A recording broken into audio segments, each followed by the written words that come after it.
Hello, solopreneurs. Today I want to talk with you about a very serious subject with a funny name, twisties. I'd never even heard of this term until Simone Biles pulled out of the Olympics saying she had the twisties. And I was like, what? I was just kind of scratching my head a little bit over that. And I was so grateful when I found an article that talked more about it. But bottom line is this.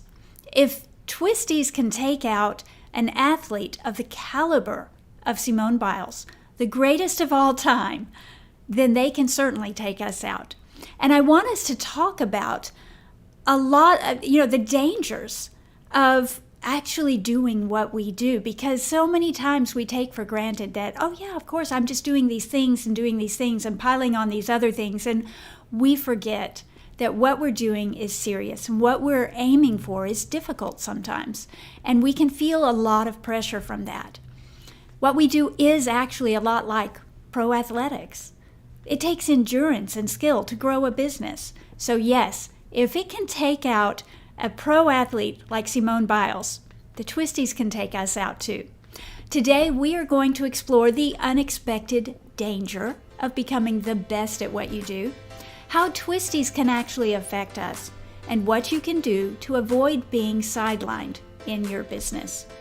Welcome to the Solopreneur Life Podcast. I am your host, Kathryn Aragon, and we learn here what it takes to build and scale your own business so you can enjoy the freedom and flexibility that comes with the solopreneur life. Today, we're talking about avoiding the twisties in your business. Sounds funny, but it's actually serious business. Stay tuned and I'll tell you all about it. But first, please subscribe to the Solopreneur Life Podcast wherever you tune in so you don't miss a single episode. So, our first topic today is twisties. What are they and why are they a big deal? Well, Simone Biles has been lauded as the greatest of all time. And honestly, you watch her perform and it's impressive. The strength and the grace and the agility and just the plain skill. Yes, she is the greatest of all time. And so it just was kind of a joke and something fun that they even embroidered a goat on her leotards. But turns out it's not such a great thing. This article from the Washington Post, I want to read to you just a little bit about what they're talking about. These are the dangers of becoming the absolute best at what you do. And I quote, "Here's the problem with establishing yourself as the best at your chosen profession. The best mechanic, the best cheesemaker, the best accountant, the best gymnast. Maintaining that standard over weeks and months and years takes its toll, even if we can't see it.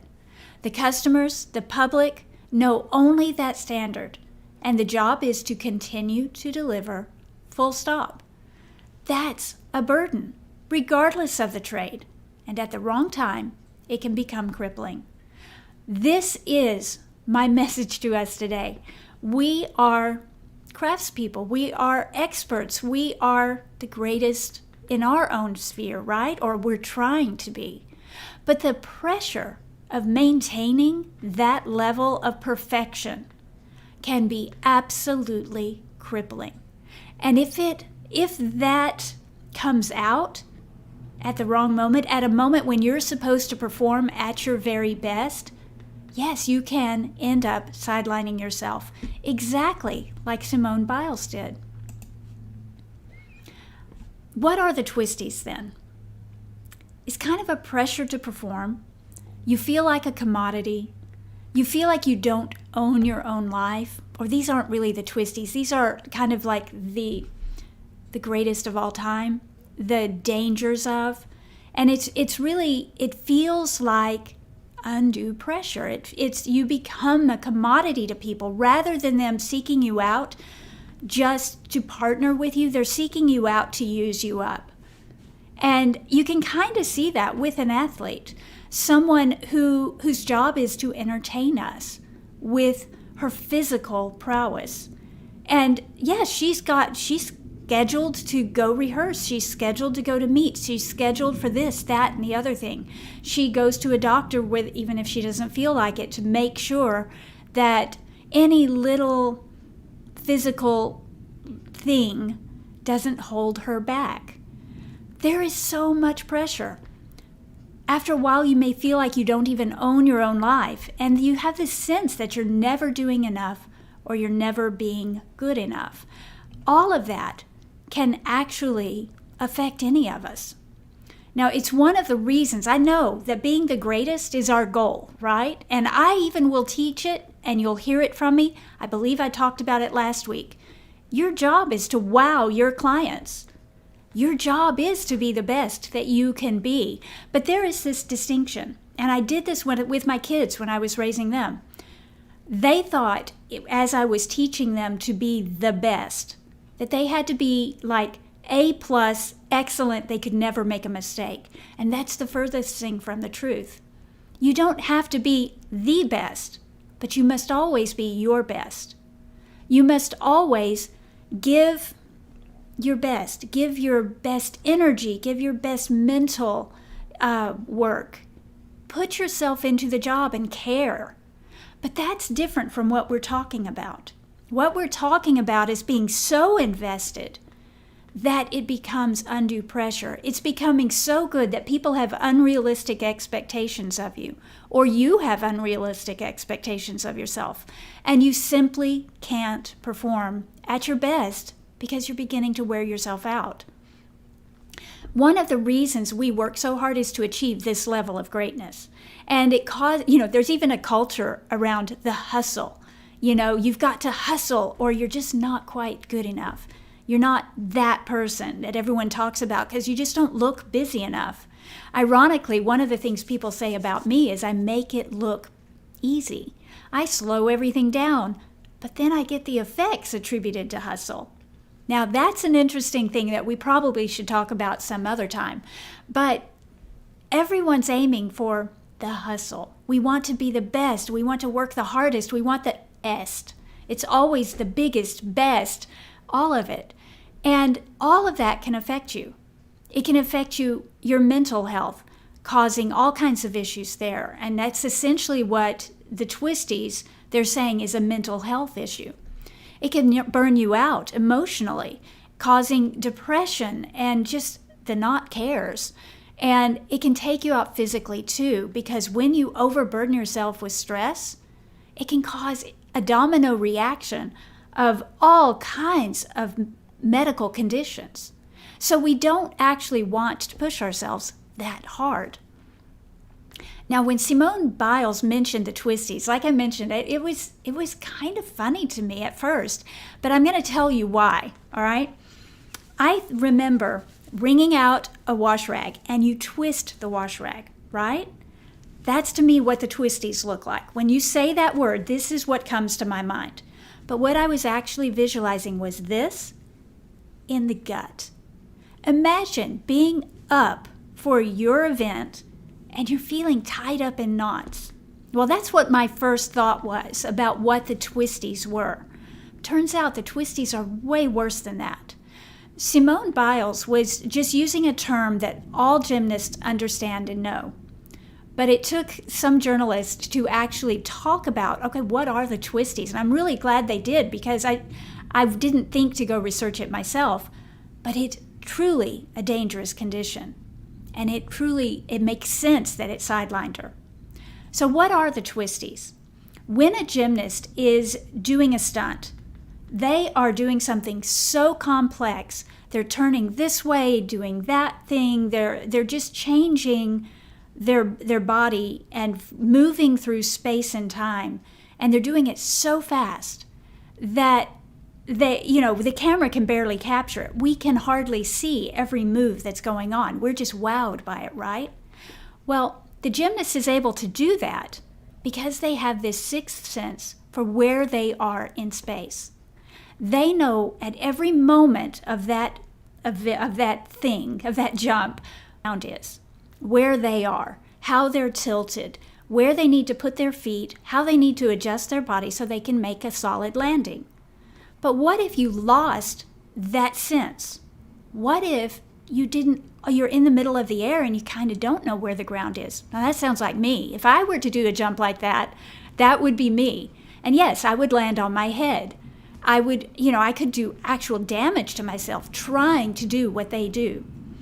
So when a gymnast comes and says they've got the twisties, they're not just tied up in knots from stress.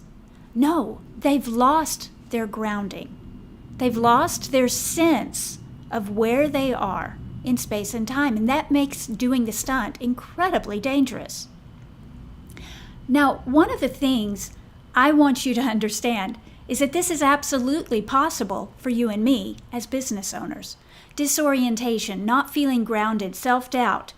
But for us as entrepreneurs, lack of focus, I just don't know where I'm going, not feeling motivated, imposter syndrome, depression, feelings of inadequacy, all of these things can be symptoms of the twisties. And they are very real because everything we do depends on us knowing what we're doing, knowing where we're headed, doing the right activities to be able to grow our business and become the best in our space. We have to put the word out about who we are. We have to stay in touch with people and build relationships. We have to network and do this and do that and do this and do that. And after a while, it just feels like a burden. Especially when throughout all of that, and you're just doing these activities and you've got people harping at you, why aren't you delivering this? Why aren't you doing this? Can you do this for me? Can you do that for me? There is so much pressure. Now, all too often, we become solopreneurs because we don't want to work for someone else. We want to build our own business. But guess what? Every business is you run for the clients, right? Your customers determine where your business grows, how you grow, all that kind of stuff. You have to have the plan, but your customers, without them, you don't have a business, do you? So this is part of the game we play. We think and we quit our job so we can run our own business. But then we do two things. All right, first we start running our business as if we're another employee. Only now instead of one boss, we've got 5, 7, 10. Are we really better off, or are we just doing our business wrong? The twisties, I think, for us, now I'm not talking about gymnastics here, I'm talking about us as solopreneurs. The twisties are real, they're a big danger, but many times it's all about just not running your business the right way. I was on the phone with someone yesterday who's been calling me, trying to get me to join some big, super expensive training or coaching or mastermind. I'm not sure. I don't remember the details. But he was asking me, of course, he's trying to corner me so he can force me to admit that what I'm doing isn't right. You know how this is. But what is he trying to corner me with? All right, he's asking me, what's your ideal customer? Do you even have an ideal customer? Well, of course, I can describe to him who my ideal customer is. So what's his next question? Well, don't you think there are other people out there just like that? There are other prospects for you out in the world? And my answer to him was, yes, of course. But I don't want to get more than my business can handle right now. Why? Because if I'm the GOAT, if I am the greatest of all time at what I do, the last thing I need to do is take on so much work that I'm no longer performing at a great level. I only want to take on as many new clients as I can grow my business with, so my capabilities grow with my business. That's how we need to think as solopreneurs. As a solopreneur, your business grows with your skill level. If anything gets out of balance, if you grow skills faster than your actual business, you're going to kind of feel frustrated. But if you grow your business faster than your skills, you're going to be sidelined. It's not going to work. There is a statistic out there, and I can't remember the exact number, but the majority of businesses never make it past year 3. A whole lot never make it past year 1. So what's happened? More than likely, they got the twisties. They were trying to grow their business They listened to a salesperson like this who was like, oh, get all the clients, get 20 clients, get 50 clients, because then you'll be rich. I'm here to tell you, you won't get rich if you try to get too many clients too fast. We'll talk more about that in a minute. But right now, what I just want to say is, it's a tricky thing. It's a strategic thing to grow a business. And twisties really can sideline you. So it's important to understand what it is, how it affects us, and how we can avoid it. So as a solopreneur, it's real easy for us to lose focus. And even that's just the first step, I believe. If you don't know where you're going, we try to run our business and grow our business without first understanding where we're trying to go. That can be a huge problem. We need to understand, we need to have this big picture, this map of this is the business I'm trying to build, and then backtrack it. Have these levels or milestones of, okay, but first I just need to focus on achieving this step 1. Then I've got step 2, then step 3, and I'm just not even going to be stressed about all that other stuff because I'm not there yet. You don't need to listen to all the hustle talkers out there, all the hustlers who are trying to tell you you should grow a business overnight.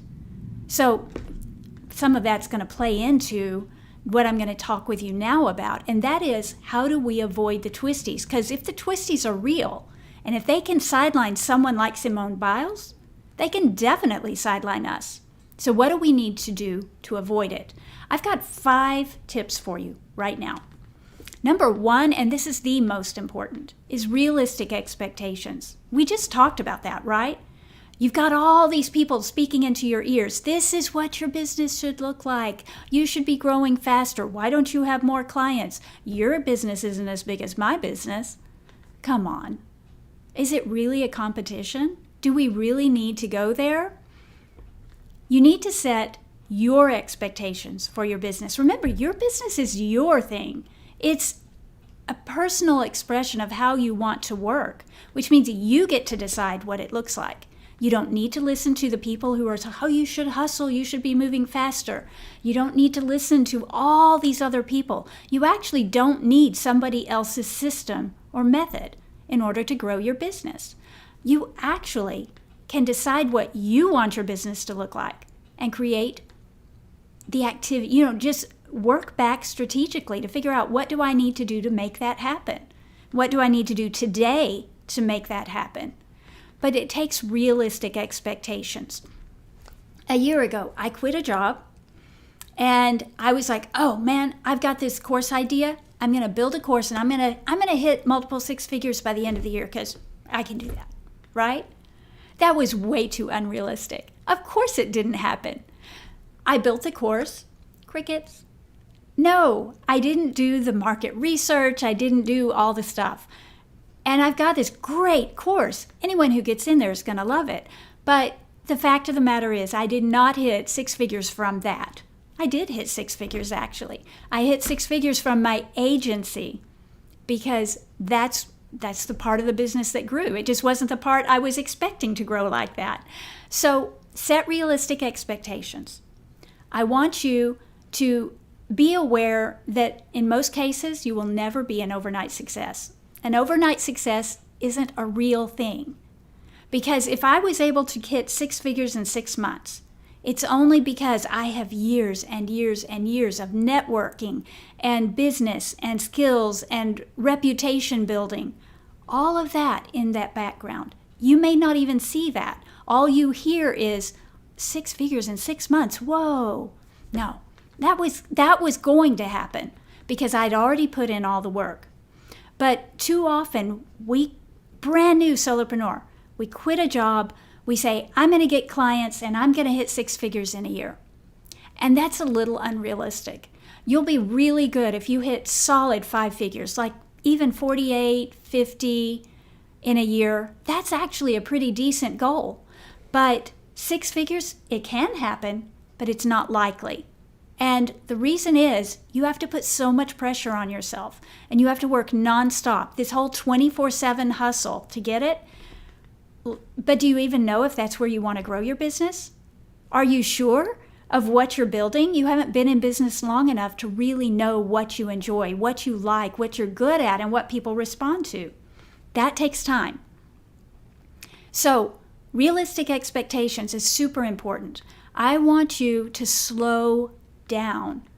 I want you to actually focus on what you want your business to look like, because then you can set realistic expectations. Okay, I want it to look like this, but right now, this is all I can do.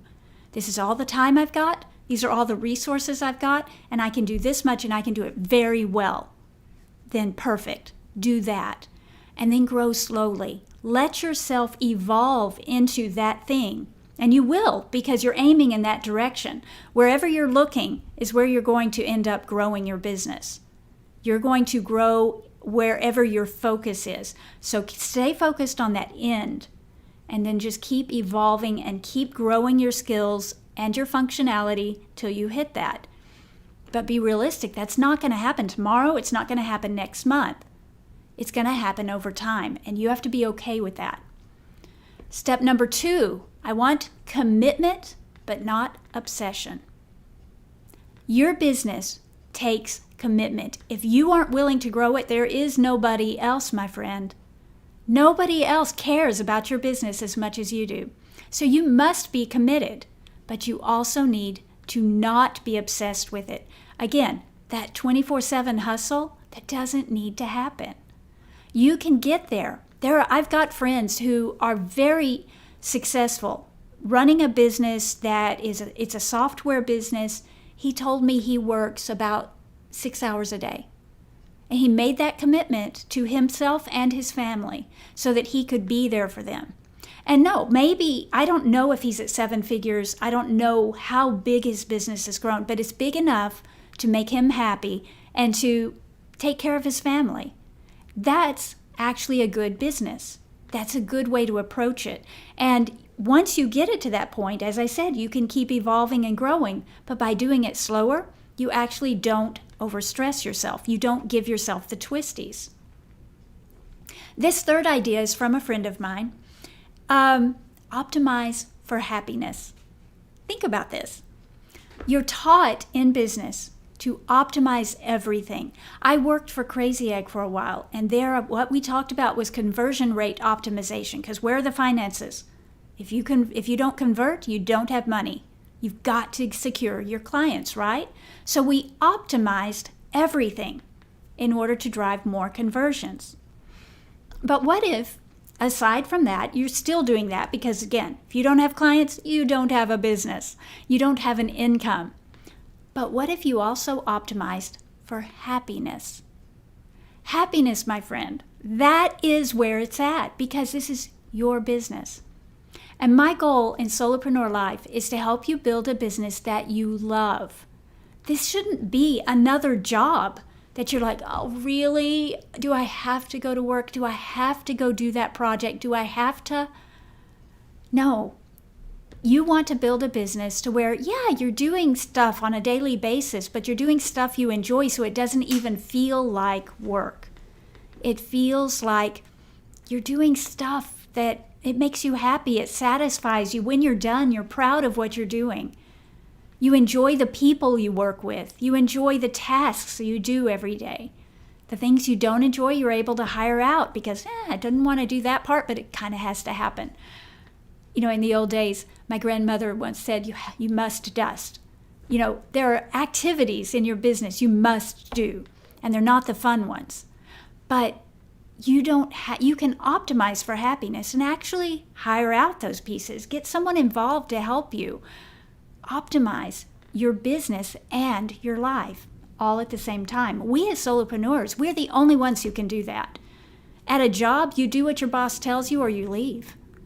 And your business, if you're not building a business you enjoy, you're building the wrong business. Go back to the drawing board, get yourself another plan. Which brings me to our next point. Be strategic. You do need a plan. If you know that over there is what the business you want to build, I want to arrive there someday, and you have backtracked and created milestones for, okay, if I am here, and then here, and then here, and then here, and then I'll be there. And those may change. They will over time, I guarantee it. but they kind of give you a map for if I follow this map, I'll hit my goal. Well, you need to create that plan. What's the plan for getting to this first step? What's the plan for optimizing it so you can get to the next one and the next and the next? You need to create a plan for reaching your goals, small, short-term and long-term, and then you need to work the plan. It's really that simple.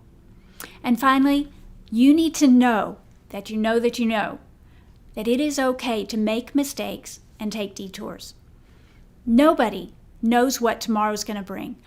A year ago, in January, did you think that you would be homebound for an entire year? Did it ever cross your mind that a pandemic would shut down the world? No, none of us thought that. And so, yes, we didn't make plans that took that into consideration. And for some businesses, that was hard. For others, it was actually, I can pivot in this way, I can do this thing, and now I can actually succeed despite the pandemic. We were actually at an advantage. If you were already working from home, it wasn't that big of a difference. If you lived in a tiny apartment or if you live alone, that's where it might have hurt, right? These things become more difficult. But because life is like that, it keeps throwing us J-curves. It keeps throwing obstacles in our way. We keep coming up against brick walls, right? So no matter how perfectly we have planned, we may get cut off. We have to know that that's okay. You may take a detour because you took a misstep. You made a wrong decision. You may have to take a detour because you came up against a brick wall and said, I guess I can't go there.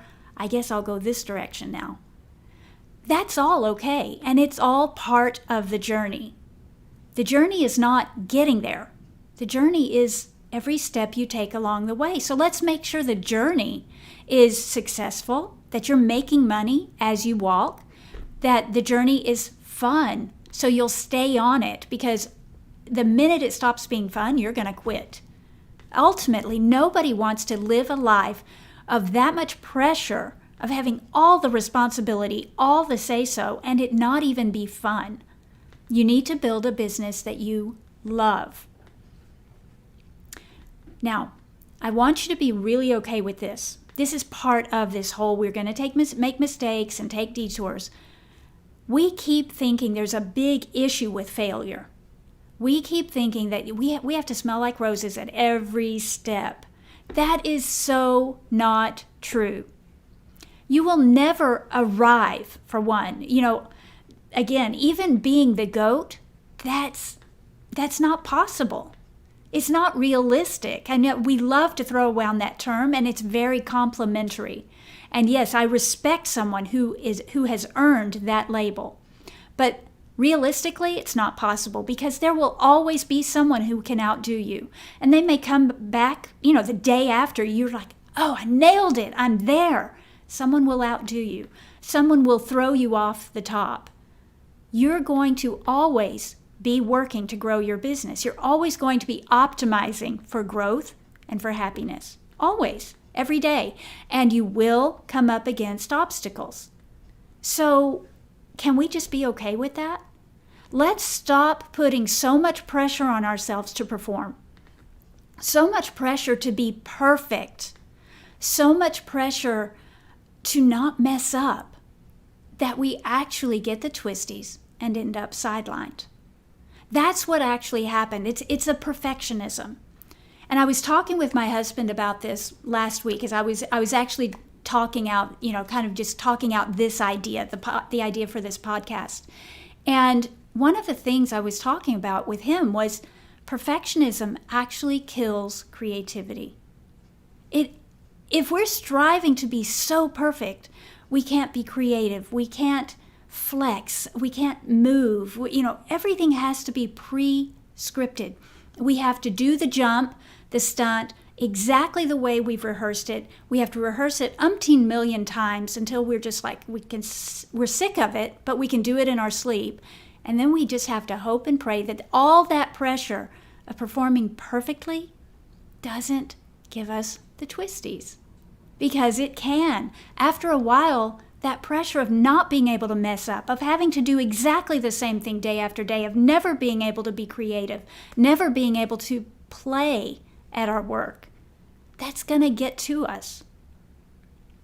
So I want you to really think about the twisties. This is such an important topic. And as I've mentioned, it can affect you in so many ways.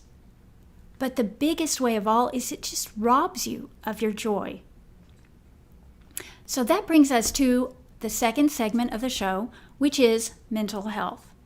I want us to really think about mental health as something that we struggle with as solopreneurs. When you're at a job, if you have a bad day, there are usually other people there to take up slack.